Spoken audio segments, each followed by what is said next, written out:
नमस्कार, कैसे हैं आप सभी? आशा करती हूँ अच्छे ही होंगे। हमारे और आपके इस चैनल उत्सव कथाएं में मैं आप सभी का तहे दिल से स्वागत करती हूँ। इस चैनल पर तीज, त्योहारों, पुराणों से संबंधित कथाओं का पाठन किया जाता है। आज की ये कहानी मैंने प्रेरक कहानियों के भाग 1308 में से ली है। आज की कहानी का शीर्षक है ससुराल की रीति। चलिए कहानी की शुरुआत करती हूँ। एक लड़की विवाह करके ससुराल में आई। घर में एक उसका पति था, एक सास थी और एक दादी सास थी। वहां आकर उस लड़की ने देखा कि दादी सास का तो बड़ा ही अपमान और तिरस्कार किया जा रहा है। छोटी सास उसको ठोकर मार देती है, गाली दे देती है। तो ये देख के लड़की को बड़ा ही बुरा लगा और दया भी बहुत आई। तो उसने विचार किया कि अगर मैं सास से कहूँ कि आप अपनी सास का तिरस्कार मत किया करो तो कहेगी कि कल की छोकरी आकर मेरे को उपदेश देती है, गुरु बनती है। तो उसने अपनी सास से कुछ कहा नहीं। उसने एक उपाय सोचा। वो रोज काम धंधा करके दादी सास के पास जाकर बैठ जाती और उनके पैर दबाती। जब वो वहाँ ज़्यादा बैठने लगी तो सास को ये अच्छा नहीं लगा। एक दिन सास ने उससे पूछा, बहू वहाँ क्यों जा रही हो बैठने? तो लड़की ने कहा कि बोलो, काम बताओ। तो सास बोली कि काम क्या बताए, तू वहाँ क्यों जाके बैठी? तो लड़की बोली कि मेरे पिताजी ने कहा था जवान लड़कों के साथ तो कभी बैठना मत और जवान लड़कियों के साथ भी कभी मत बैठना। जो घर में बड़े बूढ़े हो उनके पास बैठना, उनसे शिक्षा लेना। हमारे घर में सबसे बूढ़ी यही तो हैं और किनके पास जाके बैठूंगी? तो मेरे पिताजी ने कहा था कि वहाँ हमारे घर की रिवाज नहीं चलेगी, वहाँ तो तेरे ससुराल की रिवाज चलेगी। मेरे को यहाँ की रिवाज सीखनी है, तो इसलिए मैं उनसे पूछती हूँ कि मेरी सास आपकी सेवा कैसे करती हैं। तब सास ने चौंकते हुए पूछा कि बुढ़िया ने क्या कहा? तो बहू बोली कि दादी जी कहती हैं कि ये मेरे को ठोकर नहीं मारे, गाली नहीं दे तो मैं इसे ही सेवा मान लूँगी। अब सास बोली कि तू भी ऐसा करेगी? तो बहू बोलती है, मैं ऐसा नहीं कहती हूँ, मेरे पिताजी ने कहा था कि बड़ों से ससुराल की रीति सीखनी है। अब तो सास डरने लग गई, डर डर के रहने लगी कि मैं अपनी सास के साथ जो बर्ताव करती हूँ ना, वही बर्ताव मेरे साथ भी होने लगेगा। तो एक जगह कोने में ठीकरी इकट्ठी पड़ी थी। तो सास ने पूछा, बहू ये ठीकरी क्यों इकट्ठी की है? तो बहू बोली, आप दादी जी को ठीकरी में भोजन देती हो ना, तो मैंने पहले ही जमा कर ली। अब सास कहती है, तू मेरे को ठीकरी में भोजन कराएगी क्या?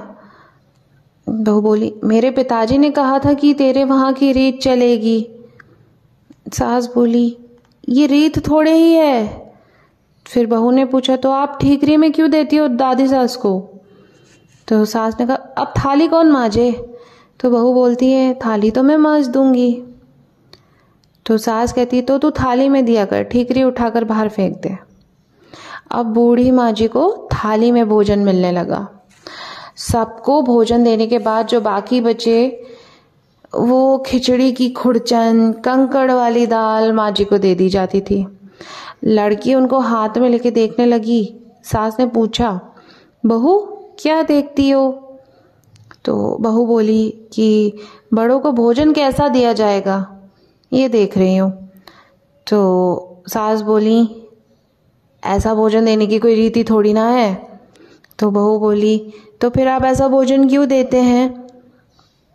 सास ने कहा, पहले भोजन कौन दे फिर इनको? तो बहू ने आज्ञा मांगी, मैं दे दूंगी।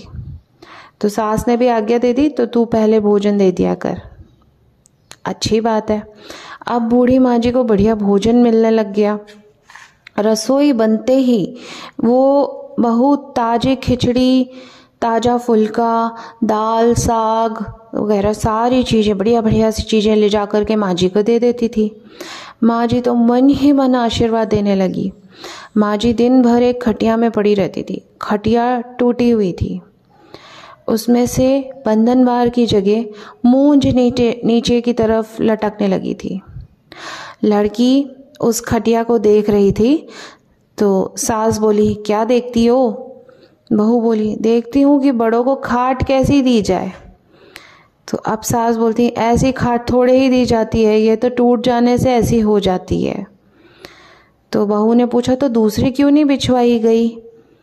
तो बहू को सास ने कहा कि तू बिछा दे दूसरी। तो बहू ने कहा, ठीक है, आप आ गया तो दूसरी खाट खरीद दूँ और बिछा दूँगी। अब माँ जी के लिए निवार की खाट लाकर बिछा दी उसने। एक दिन कपड़े धोते समय वो लड़की माँ जी के कपड़े देखने लगी। कपड़े छलनी हो रखे थे। तब सास ने पूछा, क्या देख रही है अब? तो बहू बोली, देखती हूँ कि बूढ़ों को कपड़ा कैसा दिया जाए। तो सास बोली, फिर वही बात, कपड़ा ऐसे थोड़ी दिया जाता है, ये तो पुराना होने पे ऐसा हो जाता है ना। तो बहू ने पूछा, फिर वही कपड़ा रहने क्यों दिया जाता है, बदलवाते क्यों नहीं है? तो अब सास ने कहा, तू बदल दे।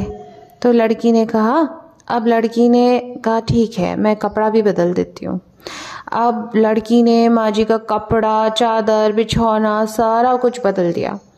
तो बहू की चतुराई से बूढ़ी माँ जी का जीवन जो है सुधर गया।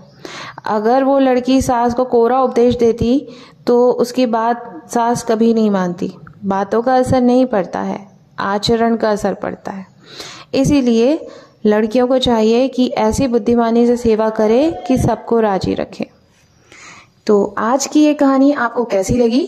कृपया करके कमेंट सेक्शन में बताना ना भूलें। आपके बहुमूल्य सुझावों का कमेंट सेक्शन में खूब खूब स्वागत है।